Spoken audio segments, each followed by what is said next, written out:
नमस्कार, आपके साथ मैं हूं सबीना तामंग देशमुख। आप देख रहे हैं देश के नंबर 1 न्यूज चैनल का नंबर 1 शो कच्चा चिट्ठा। आज के खास एडिशन में हम चीन की दम घोटू साजिश का कच्चा चिट्ठा खोलने जा रहे हैं। ड्रैगन का एक ऐसा रहस्य जिस पर चीन ने करीब 1.5 महीने से पर्दा डाल रखा था, लेकिन ब्रिटेन की एक खुफिया रिपोर्ट ने इसे पूरी दुनिया के सामने ला दिया। हुआ ये कि चीन ने येलो सी में ब्रिटेन और अमेरिका की पनडुब्बियों को फंसाने के लिए एक जाल बिछा रखा था, लेकिन इसमें चीन किस तरह खुद फंस गया, ये बहुत ही चौंकाने वाली खबर है, क्योंकि इसमें उसके 55 सैनिकों की मौत हुई।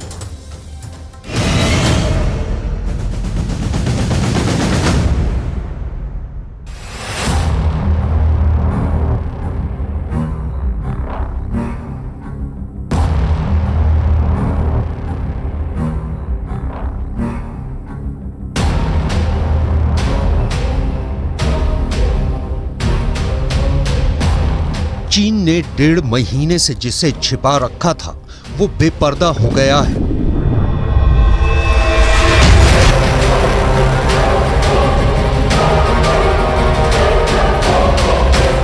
चीन की चालबाजी उसी की सेना की जान की दुश्मन बन गई।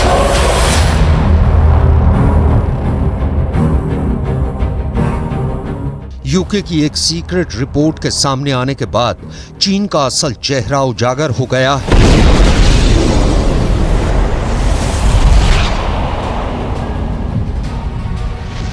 सीक्रेट रिपोर्ट के मुताबिक चीन की नेवी ने अपना ही सर ओखली में दे दिया।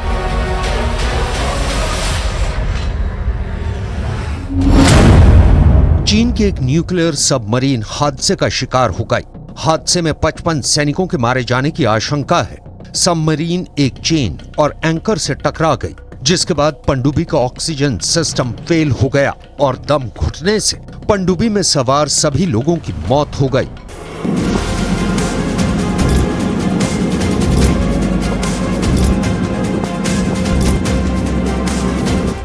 यूके की एक सीक्रेट रिपोर्ट के मुताबिक चीन की पनडुब्बी जिस जानलेवा जाल में फंसी, उसे चीन की सेना ने ब्रिटेन और अमेरिका की पनडुब्बियों को फंसाने के लिए समंदर में बिछा रखा था। लेकिन चीन का यह कारनामा अपने पांव आप कुल्हाड़ी मारने जैसा बन गया और खुद के बुने जाल में फंसकर परमाणु पनडुब्बी समंदर में डूब गई। इस हादसे के बाद खुद को बड़ा होशियार समझने वाला चीन अपना सा मुंह लेकर रह गया है।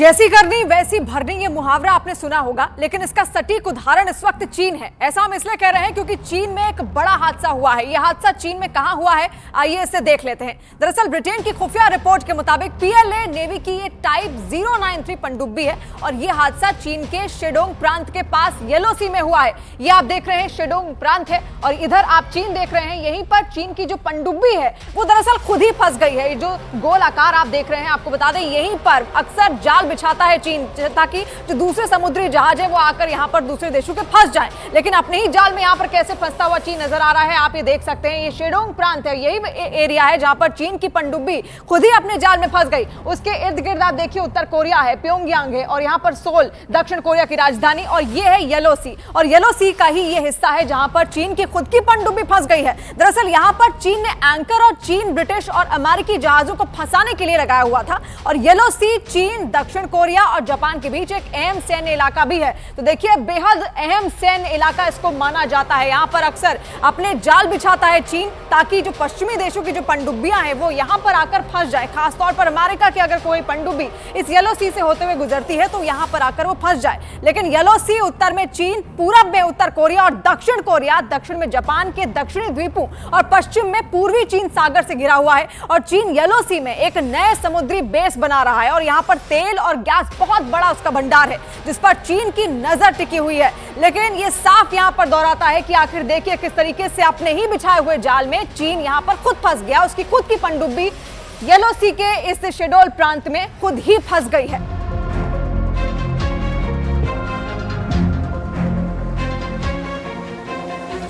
लेकिन इस बार चीन का किया उसी पर भारी पड़ गया है। ब्रिटेन की खुफिया रिपोर्ट में दावा किया गया है कि यह हादसा 21 अगस्त को रात करीब 8:12 पर हुआ था। उस वक्त चीन की न्यूक्लियर सबमरीन किसी मिशन के लिए येलो सी में मौजूद थी, लेकिन चीन की यह पनडुब्बी अचानक समंदर के अंदर चेन और एंकर जाल में फंस गई। एंकर जाल से निकलने की चीन की सेना ने बहुत कोशिश की, लेकिन कामयाबी नहीं मिली। ब्रिटेन की खुफिया रिपोर्ट की माने तो चेन और एंकर से टकराने के बाद पनडुब्बी का ऑक्सीजन सिस्टम फेल हो गया। दावे के मुताबिक मरम्मत और समंदर की सतह पर आने में 6 घंटे लग गए। ऑक्सीजन सिस्टम फेल हो जाने के चलते पनडुब्बी के अंदर ऑक्सीजन का लेवल लगातार कम होता चला गया और दम घुटने से पनडुब्बी में सवार सभी लोगों की मौत हो गई। ब्रिटेन की खुफिया रिपोर्ट के मुताबिक पनडुब्बी में जिन 55 लोगों की मौत हुई है, उनमें पनडुब्बी के कैप्टन कर्नल जू योंग पेंग, 22 अधिकारी, 7 ऑफिसर कैडेट, 9 पेटी ऑफिसर और 17 नाविक शामिल हैं। दूसरों के लिए जाल बिछाते बिछाते चीन कई बार खुद उसी में फंस जाता है, लेकिन वो कभी नहीं सोचता कि क्या वो अपने ही बिछाए हुए जाल में फंस सकता है, और इसे कहते हैं अंगारों पर पैर रखना। चीन अक्सर ऐसा काम करता रहता है, और चीन की जिस पनडुब्बी की डूबने की खबर है वो टाइप 093 पनडुब्बी थी। ये परमाणु हथियारों से लैस थी। किस तरीके की तकनीक इसमें इस्तेमाल की गई है, ये ग्राफिक्स के जरिए हम आपको समझाते हैं। जो चीन की पनडुब्बी यहाँ पर फंसी है, आखिर उसमें क्या खासियत है वो आप देखिए। देखिए यहाँ पर किस तरीके से सोनार इसमें है, टॉर्पिडो ट्यूब यहाँ पर है, एक्सरे हैच है, हाइड्रोप्लेन का जो टेक्नोलॉजी है वो उसमें अपनाई जाती है। टॉर्पिडो रूम भी यहाँ पर है, क्रू केबिन के लिए एक कमरा है, कंट्रोल रूम है, प्रोपल्शन मशीन है, शाफ्ट है और एक्सेस हैच है, न्यूक्लियर रिएक्टर है। ये तमाम इसको हम विस्तार से आपको बताते हैं। इसमें परमाणु बम से लोडेड टॉर्पिडो लगे हुए हैं, और ब्रिटेन की खुफिया जानकारी के मुताबिक चीन की पीएलए नेवी ने इस जाल को ब्रिटेन, अमेरिका या फिर नेटो की पनडुब्बियों के लिए पकड़ने के लिए लगाया हुआ था, लेकिन उसी के लगाए हुए चेन और एंकर डिवाइस में उसकी ये पनडुब्बी जाकर फंस गई। और ये चीन की उसी पनडुब्बी का मॉडल है जो इस वक्त आप यहाँ पर देख रहे हैं। हमने ग्राफिक्स के जरिए आपको समझाने की कोशिश की है कि आखिर उसमें चीन की ओर से क्या टेक्नोलॉजी यहाँ पर यूज की गई है, और बताया जाता है कि ये पनडुब्बी चीन की सबसे एडवांस पनडुब्बी भी मानी जाती है। और चीन का यह दावा है कि इसमें घोस्ट इंजन लगा हुआ है जो शोर नहीं करता। चीन की खास पनडुब्बी में और क्या क्या है, आइए इसे देख लेते हैं। सबसे आगे होता है सोनार। सोनार आप देख पा रहे हैं, ये सबसे आगे यहाँ पर लगा होता है चीन की इस पनडुब्बी में, जो कि उसी के बिछाए हुए जाल में जाकर फंस गई है। और इसका काम है दुश्मन के जहाजों या फिर पनडुब्बियों का पता लगाना। और उसके ऊपर टॉर्पिडो ट्यूब होता है, ये आप देख पा रहे हैं, ये है टॉर्पिडो ट्यूब जो कि ठीक सोनार के ऊपर यहाँ पर लगा हुआ है, जिसमें हमला करने के लिए टॉर्पिडो लगे होते हैं। और इस पनडुब्बी के टॉर्पिडो परमाणु बम से ये लैस होते हैं। इसके पीछे टॉर्पिडो रूम भी होता है, आप टॉर्पिडो रूम भी आप देख पा रहे हैं, यहाँ पर टॉर्पिडो रूम है। ठीक जो टॉर्पिडो ट्यूब है उसके यहाँ पर टॉर्पिडो रूम यहाँ पर लगा हुआ है, जहाँ पर रिजर्व टॉर्पिडो रखे जाते हैं। क्रू केबिन के सबमरीन के क्रू मेंबर यहाँ पर होते हैं। ये है क्रू केबिन, जहाँ पर सबमरीन के जो क्रू मेंबर्स हैं वो रहते हैं। इसके ऊपर ये रडार और संचार एंटीना भी लगा हुआ है। आप देखिए किस तरीके से रडार और संचार एंटीना जो है वो भी यहाँ पर लगाया हुआ है। वहीं न्यूक्लियर रिएक्टर इस सबमरीन का सबसे अहम हिस्सा होता है। इसी रिएक्टर में तैयार न्यूक्लियर एनर्जी से ये पनडुब्बी चलती है, और इसके पीछे प्रोपल्शन मशीन होती है जो पनडुब्बी की मूवमेंट को कंट्रोल करता है। तो देखिए एक एक तरीके से हम आपको बता रहे हैं क्या क्या तकनीक यहाँ पर यूज की गई है। और सबसे पीछे यहाँ पर शाफ्ट होता है। शाफ्ट आप देख पा रहे होंगे, सबसे पीछे यहाँ पर ये शाफ्ट लगा हुआ है। लेकिन इतने स्पेशल टूल्स के बावजूद भी चीन की चालाकी उसी पर भारी पड़ गई।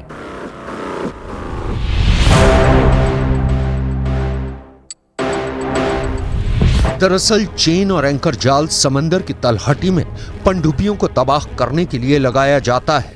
इसमें एक भारी चेन होती है जो 2 एंकरों के बीच लटकी होती है। इन्हें ही समंदर के अंदर बिछा दिया जाता है। जब कोई पनडुब्बी चेन और एंकर ट्रैप से टकराती है तो वो बहुत ही आसानी से इस चेन में उलझ जाती है, जिससे उसका प्रोपल्शन मशीन सही से काम नहीं कर पाता, जिसके बाद वो पनडुब्बी या तो दुश्मनों की पकड़ में आ जाती है या फिर उसका वही हाल होता है जो चीन की इस पनडुब्बी के साथ हुआ है।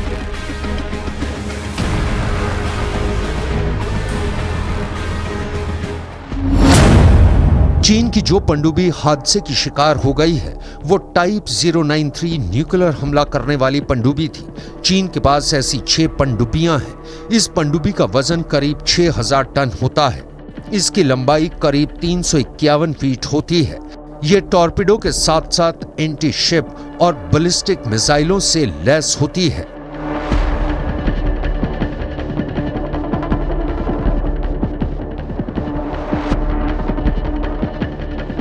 ब्रिटेन की टॉप क्लास खुफिया एजेंसियों की रिपोर्ट में कहा गया है कि चीन की नेवी के ऑफिसरों की मौत की वजह पनडुब्बी के अंदर ऑक्सीजन सिस्टम में आई खराबी थी। इस तकनीकी खराबी की वजह से पानी के अंदर फंसी सबमरीन के अंदर का माहौल दम घोटू हो गया। इस वजह से ऑक्सीजन नहीं मिल पाई और सभी लोगों की मौत हो गई।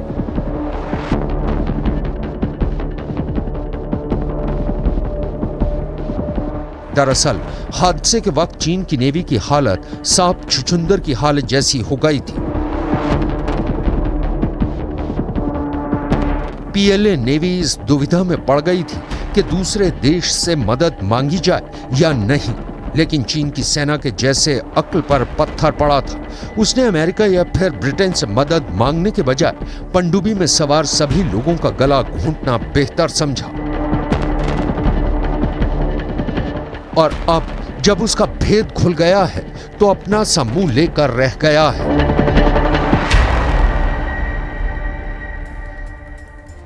देखिए, चीन बेहद परेशान है और अब अमेरिका की टेंशन 2 गुना यहां पर ज्यादा हो गई है, क्योंकि ईरान ने अपनी पूरी ड्रोन फोर्स युद्ध के लिए तैयार कर दी। ईरान अगले 24 घंटे में एक ऐसा खतरनाक जोरदार हमला कर सकता है जिसका सबसे बड़ा टारगेट इजराइल है। लेकिन इस बीच ईरान ने एक वीडियो भी जारी किया और इस वीडियो को जारी करके बाइडेन को बहुत बड़ा सदमा दे दिया।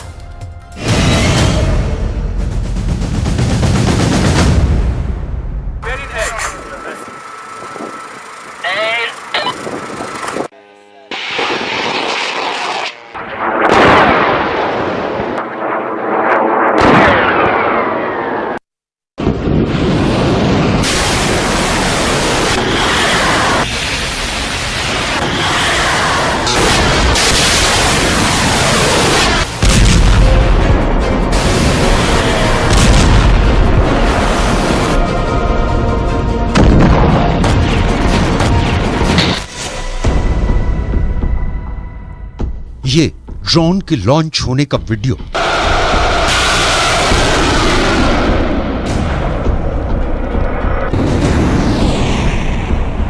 ये ड्रोन से धमाकों का वीडियो। ये तस्वीरें ईरान को बहुत जोश दिलाती हैं।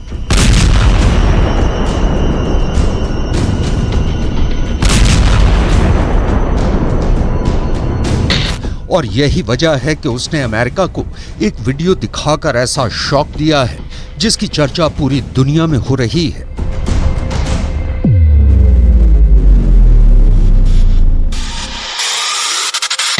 यह है अमेरिका का सबसे खतरनाक डिस्ट्रॉयर जो पर्शियन गल्फ से गुजर रहा है, यानी फारस की खाड़ी।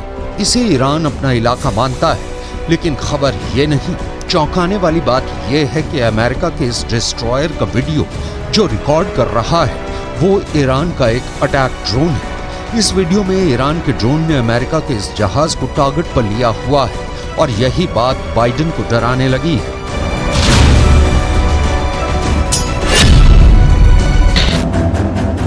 ईरान इस वक्त बहुत ज्यादा आक्रामक हो चुका है। वो अमेरिका को बहुत कड़ा सबक सिखाना चाहता है। ईरान बार बार कह रहा है कि जनरल कासिम सुलेमानी की हत्या का बदला अब तक पूरा नहीं हुआ है और अब उसने ड्रोन वाली पावर दिखाकर ये बहुत ही खतरनाक मैसेज अमेरिका तक पहुंचा दिया है। ईरान ने अपनी ड्रोन पावर दिखाने के लिए एक बड़ा युद्धाभ्यास किया है।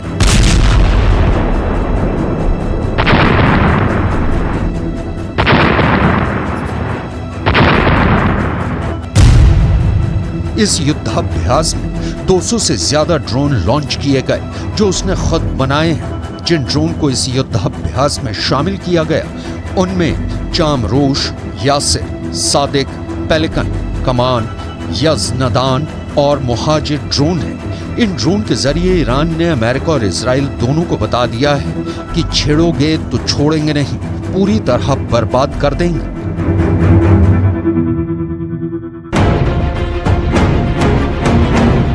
ईरान की ड्रोन टेक्नोलॉजी बहुत आगे पहुंच चुकी है।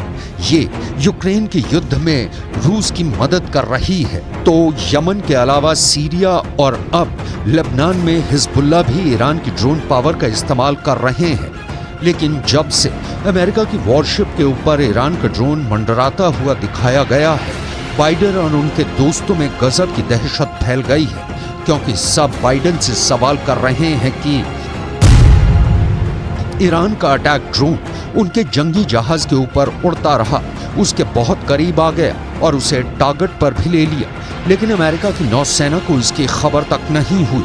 आखिर ऐसी ड्रोन पावर से अमेरिका कैसे निपटेगा, क्योंकि ईरान ने ये ड्रोन जारी करके साबित कर दिया है कि उसकी ड्रोन पावर तो अमेरिका को ही निपटा सकती है। किसी भी वॉरशिप के लिए ये बहुत ही शर्मिंदगी ही नहीं, बेइज्जती वाली बात है कि दुश्मन का ड्रोन उसके ऊपर मंडराए और उसे खबर तक न हो।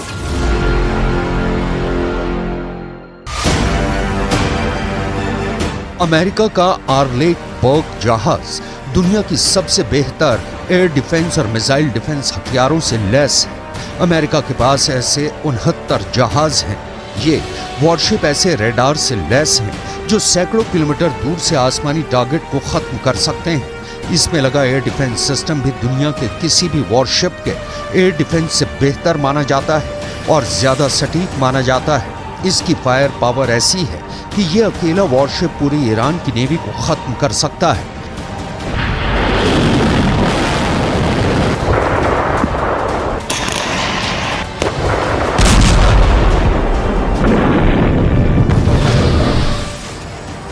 लेकिन इसी जंगी जहाज के ऊपर अपना ड्रोन मंडराकर ईरान ने अमेरिका का आत्मविश्वास किसी शीशे की तरह चकनाचूर कर दिया है। अब ईरान के आसपास तैनात होने वाला अमेरिका का पूरा बेड़ा खतरा महसूस कर रहा है।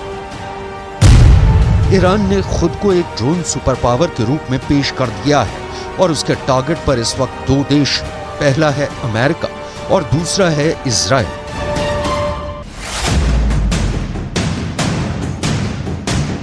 ईरान की फोर्स इस वक्त बहुत ज्यादा एक्टिव है।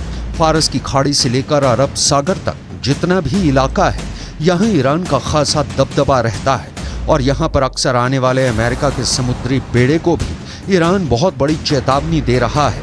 ईरान की ड्रोन एक्सरसाइज में हर दांव परख लिया गया है।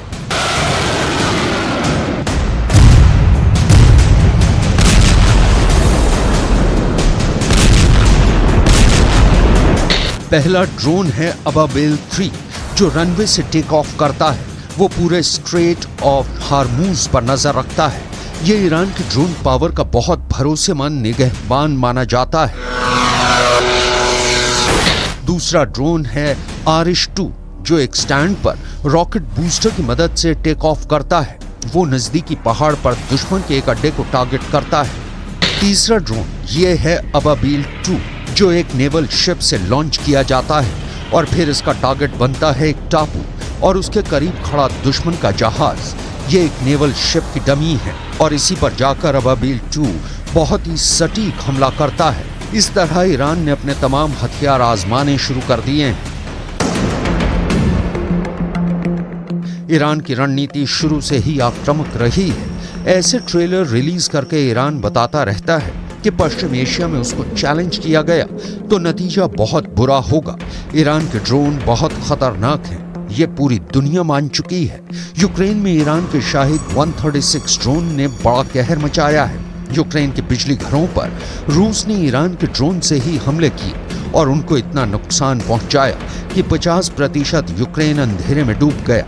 और अब यही फायर पावर लेकर ईरान खाड़ी देशों में बड़ी पावर बन चुका है। सवाल है कि इतनी बड़ी ड्रोन पावर बनकर ईरान क्या करना चाहता है। ईरान के आसपास अमेरिकी सेना के कई मिलिट्री बेस हैं और इनमें कुल 40,000 से ज्यादा अमेरिकी सैनिक तैनात हैं। ईरान की वार्निंग है कि अमेरिका खाड़ी देशों से अपना बोरिया बिस्तर समेटकर भाग जाए, नहीं तो वो उसे भागने पर मजबूर कर देगा। ईरान अमेरिका को अपना सबसे बड़ा दुश्मन मानता है और ड्रोन की फायरिंग रेंज और साथ में उससे होने वाले धमाके की ताकत दिखाकर ईरान ने खाड़ी देशों में अमेरिका के हर मिलिट्री बेस को अपने टारगेट पर ले लिया है।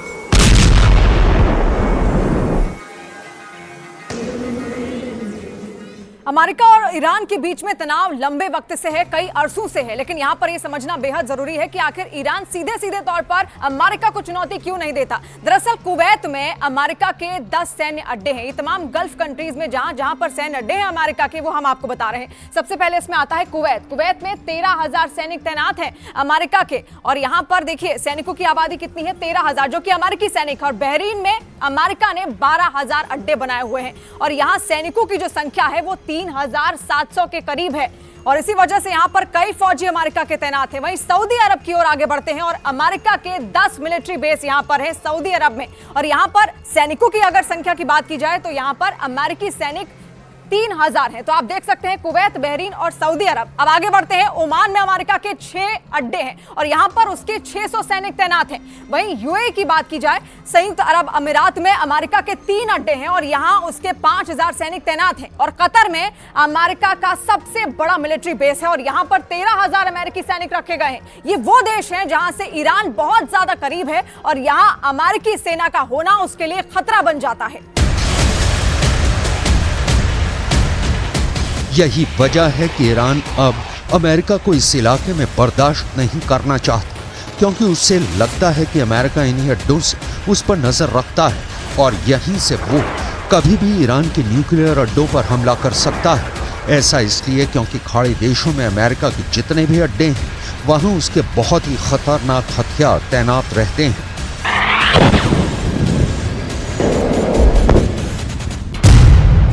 यहाँ अमेरिका का F-16 भी है, F-15 भी है, F-18 भी तैनात है, और मौके मौके पर F-22 और F-35 जैसे स्टेल्थ फाइटर भी अमेरिका यहाँ तैनात करता रहता है। इसमें ईरान के लिए सबसे बड़ा खतरा है कतर का अल उदैद एयरबेस, जो पूरे पश्चिम एशिया में अमेरिका का सबसे बड़ा मिलिट्री बेस है। यहाँ अमेरिका के अलावा ब्रिटेन की रॉयल एयरफोर्स भी तैनात है। दोनों देशों के यहाँ करीब 150 फाइटर जेट और बाकी विमान और ड्रोन तैनात रहते हैं। यहीं से अमेरिका पूरे पश्चिम एशिया पर नजर रखता है।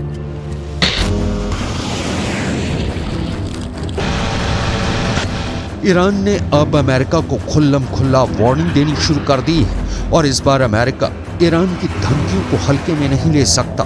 अमेरिका के डिस्ट्रॉयर के ऊपर अपना अटैक ड्रोन मंडराकर ईरान ने एक तरह से बाइडेन को युद्ध का नोटिस दे दिया है।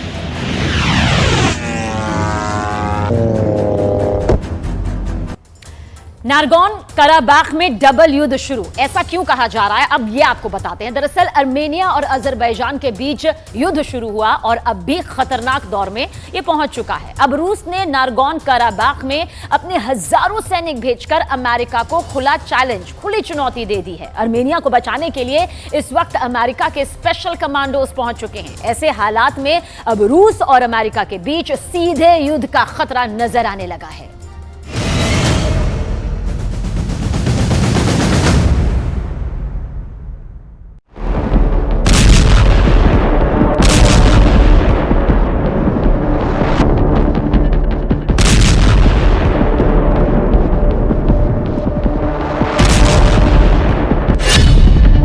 नागोर्नो काराबाख में डबल युद्ध शुरू।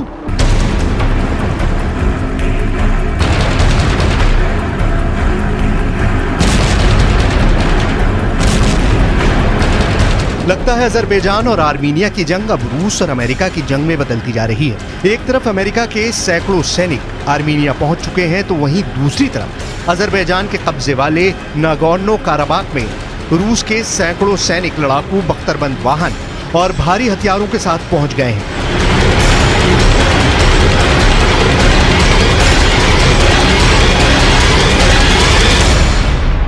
इस वक्त पूरे नागोर्नो काराबाख में कब्रिस्तान जैसा सन्नाटा हो चुका है।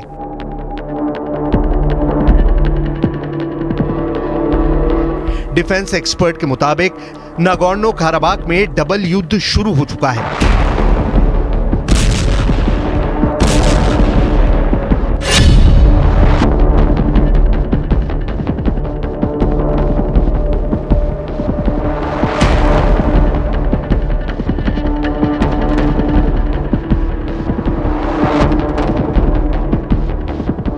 हम आपको आगे बताएंगे कि क्यों ईसाई बाहुल्य आबादी वाले आर्मीनिया को बचाने के लिए अमेरिका आगे आया है। साथ ही हम आपको ये बताएंगे कि क्यों 96% मुस्लिम आबादी वाले अजरबैजान को बचाने के लिए रूस एड़ी चोटी का जोर लगा रहा है। लेकिन उससे पहले ये जान लीजिए कि अजरबैजान के कब्जे में मौजूद नागोर्नो काराबाख में रूस की सेना क्यों पहुंची है और आर्मीनिया से रूस नाराज क्यों है।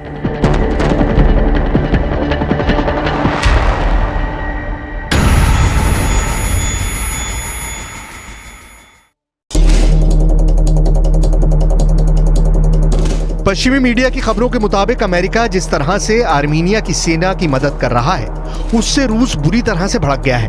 अमेरिकी पाले में गए आर्मीनिया के फैसले के बाद अब रूस ने अजरबैजान की मदद करने के लिए नागोर्नो काराबाख में अपने 5000 सैनिकों को भेज दिया है। दावे के मुताबिक नागोर्नो काराबाख में रूस के लड़ाकू बख्तरबंद वाहन पूरे नागोर्नो काराबाख इलाके में गश्त कर रहे हैं। भारी हथियारों और सैनिकों की टुकड़ियों ने एक तरह से पूरे नागोर्नो काराबाख पर कब्जा कर लिया है ताकि आर्मीनिया अमेरिका की मदद से कहीं नागोर्नो काराबाख में हमला न कर पाए। हालांकि डिफेंस एक्सपर्ट्स का साफ कहना है कि आर्मीनिया इतना ज्यादा कमजोर हो चुका है कि वो नागोर्नो काराबाख पर कब्जा नहीं कर पाएगा। लेकिन उसके बावजूद रूस ने नागोर्नो काराबाख में हजारों सैनिकों को भेज दिया है। दावा यह भी किया जा रहा है कि रूस इसलिए भी आर्मीनिया से नाराज है कि उसने नागोर्नो काराबाख के मुद्दों को अंतर्राष्ट्रीय अपराध न्यायालय यानी आईसीसी में ले जाने का फैसला किया है। ये वही आईसीसी है जहां से रूस के राष्ट्रपति पुतिन के खिलाफ यूक्रेन में युद्ध अपराध को लेकर गिरफ्तारी वारंट निकाला जा चुका है। Количество российских миротворцев враждующим сторонам удалось договориться о полном прекращении огня из Нагорного Карабаха. На территории Армении организована эвакуация более 98 тысяч мирных жителей, в том числе около 32 тысяч детей. По Агдамскому и Лачинскому маршрутам обеспечена доставка почти 300 тонн гуманитарных грузов.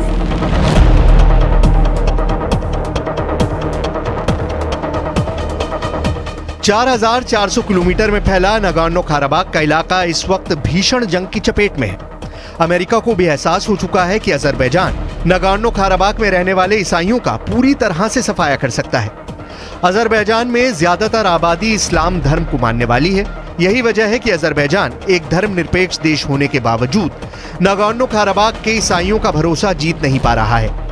नागोर्नो काराबाख की ईसाई आबादी आर्मीनिया को अपना देश मानती है, जबकि जमीन पर कब्जा अजरबैजान का है। अब ऐसे हालात में हारते और मरते आर्मीनिया को बचाने के लिए अमेरिका कूद पड़ा है, क्योंकि रूस ने अंदर ही अंदर अजरबैजान के भीषण हमले को हरी झंडी दे रखी है। इसलिए अब अमेरिका जबरदस्त हथियारों के साथ आर्मीनिया का साथ देने लगा है। जरा देखिए अमेरिका कैसे आर्मीनिया का जंग में साथ दे रहा है। अजरबैजान वर्सेस आर्मीनिया, रूस वर्सेस अमेरिका।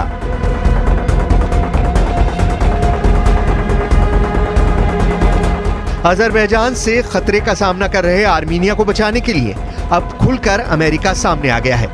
अमेरिकी सेना ने आर्मीनिया की सेना के साथ eagle partner joint military exercise शुरू कर दी है। लगभग 175 आर्मीनिया के टॉप कमांडर और सैनिकों को अमेरिका ने ट्रेनिंग देना भी शुरू कर दिया है। अमेरिकी सेना के 85 सैनिक इस वक्त आर्मीनिया में मौजूद हैं। अमेरिकी सैनिक पहली ब्रिगेड, 101 एयरबोर्न डिवीजन और कैंसस नेशनल गार्ड की सेना आर्मीनिया पहुंच चुकी है। आर्मीनिया की 12वीं शांति सेना ब्रिगेड के सैनिक अमेरिकी सेना के साथ युद्ध अभ्यास कर रहे हैं।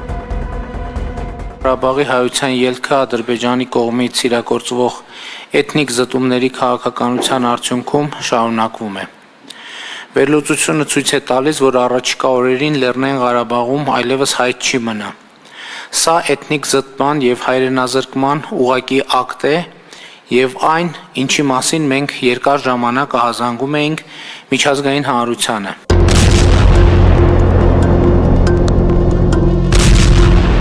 इस वक्त अजरबैजान की special force, commando battalion, tank, तोप और रॉकेट फोर्स ने पूरे नागोर्नो काराबाख में भयानक कत्लेआम मचा रखा है।